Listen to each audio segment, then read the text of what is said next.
Hello and welcome, I'm Tim and this is SV Paquita and we are in Caleta de Velez, a small fishing port here on the Costa del Sol, and it is beautiful and we are happy that we're here and it's warm. We've been freezing. We woke up this morning, it was gray and you would never know it. It's so nice now. Ice, I swear. It was ice. It sounded like it was hailing on the cabin sole. Anyway, it was wonderful and so this little place in here, Caleta de Velez, I think it is. If you look on Navily, everyone says not a bad place, but they say that the water quality is bad, but it's a fishing port. And they said that it's really designed for fishermen and, you know, commercial rigs and all that sort of stuff. Oh, sorry.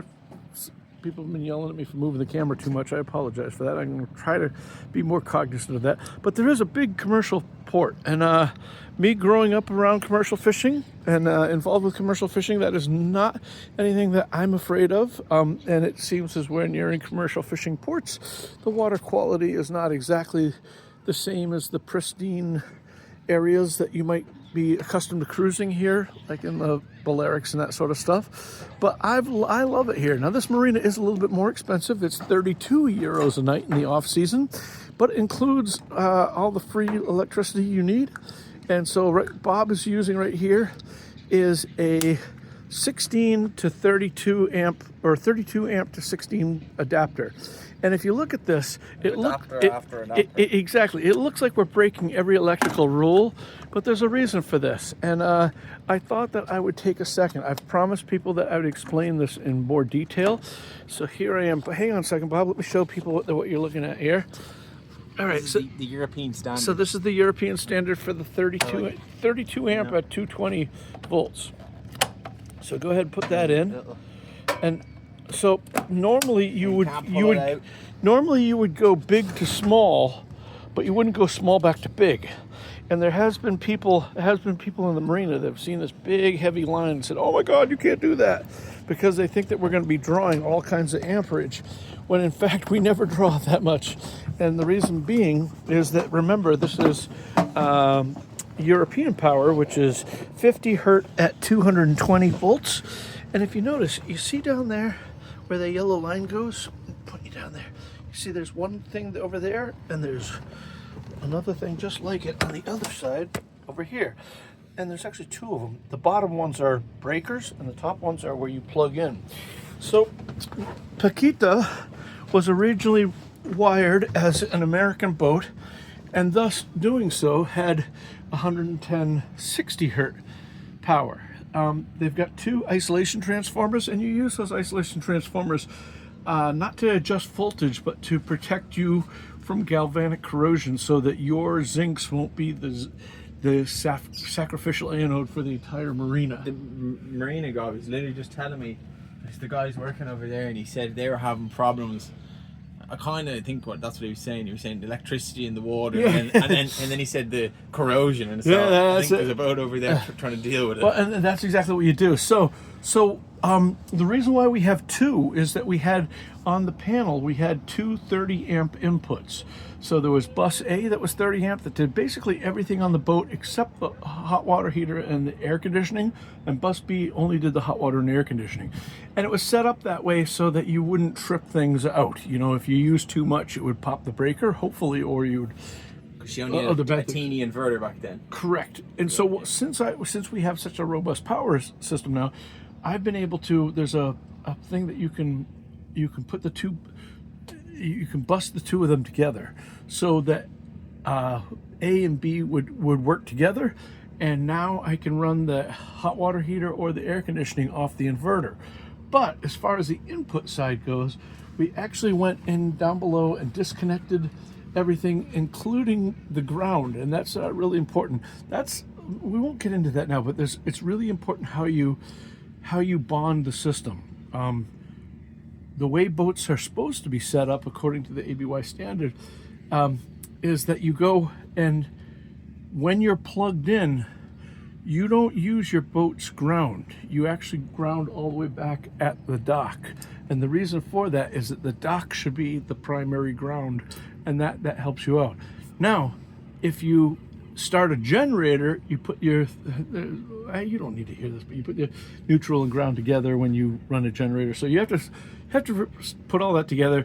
If you're interested in this sort of thing, make sure that you watch my friend Sean's and my video about lithium, the debunking some of the lithium myths out there. And he used to be a scientist at Bell Labs, and he's really, really good with this stuff. So he helped me with all this. Anyway, so what I've done is, because I only take power, I hardly ever take power anywhere in the States. We're taking it here because the sun is so low, because you know it's almost, we're almost free. Yeah, exactly. And it's free. But the sun never gets up over 45 degrees, so we don't get a lot of solar power. And that's one reason. And we're at the dock. We don't go to the dock often, but when we are here and it's cold, we can run the hot water heater and not use the hydronic heater. We can run the you know, we do all our cooking on electricity, all that sort of stuff. But what happens is we've disconnected everything, and we've made that plug, bus B, that is there's still A and B bus on the panel, but back where it comes into the boat, it's totally separated and it's isolated, and it comes all the way down over to here. And I will show you this next. So Bob has just plugged all that in, and if you look at this, this is our Inverter. Victron Multiplus inverter, and then this is our Victron charger, and you can see there's nothing there. And then we have another breaker here. I turn this breaker on, and this should move. Well, there it goes. So now it's going up. It's not even going up all the way, and the reason why is because the batteries are at 95%. But yeah, so that's putting out right now. So what's the reason why we can do this is that, remember when I said, I'm going to try to turn this slowly so you don't get mad at me, that the US has one sort of power and the rest of the world has another, or at least Europe has another sort. So the way that we get around this is that the 220 or 230 volt 50 hertz power comes into the boat, comes into it comes through the breaker and only into the charger, nothing else. And the charger doesn't care. First of all, hertz, it doesn't matter. It's going to go through a bridge rectifier so that the AC becomes DC anyway. Then it's going to lower the voltage down to the parameters that you set for the battery banks that you have. And in this case, it's set for the lithium, and it is just going to charge to keep the battery charged. Now, when we need electricity, we don't use power off the dock. We actually use the inverter that is going to take our 12 volts DC, make it into 120 volts AC at 60 hertz, and or 60 cycles, you could say either one. And as the battery gets depleted, the charger will take power off the dock and put it back into the battery. So it's not the best way. You know, there are special things called Atlas power supplies, and they do all this stuff. But not only are they hundreds of thousands of dollars, or I don't know, they're way out of my budget. They're big and they're heavy, and it's what mega yachts have. We don't need that. And so since we don't use a lot of power anyway, this is a 100 amp charger.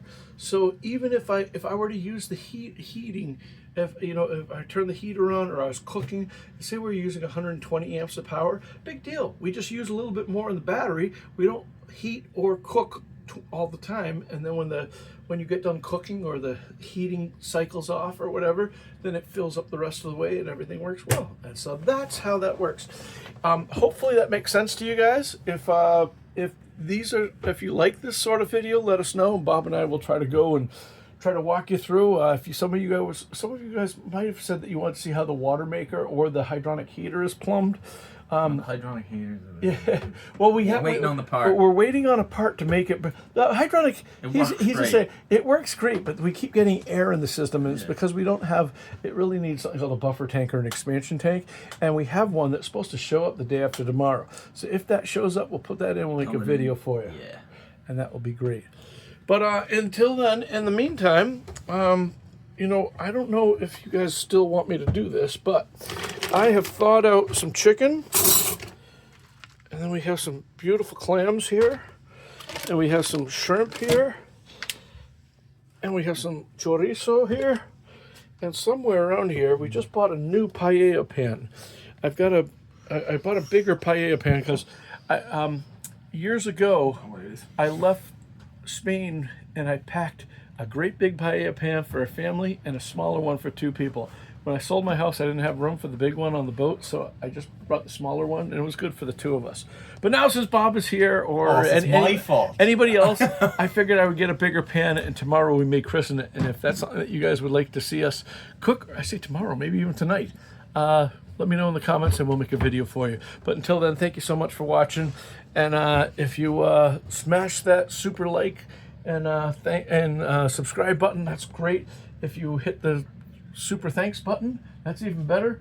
We can keep Bob in beer. Yes, running low. he's running low. And thank you for all the patrons. I'll put a link in the description below. You guys take care, be safe, and as always, I'll see you on the one. Can you tell I've been drinking?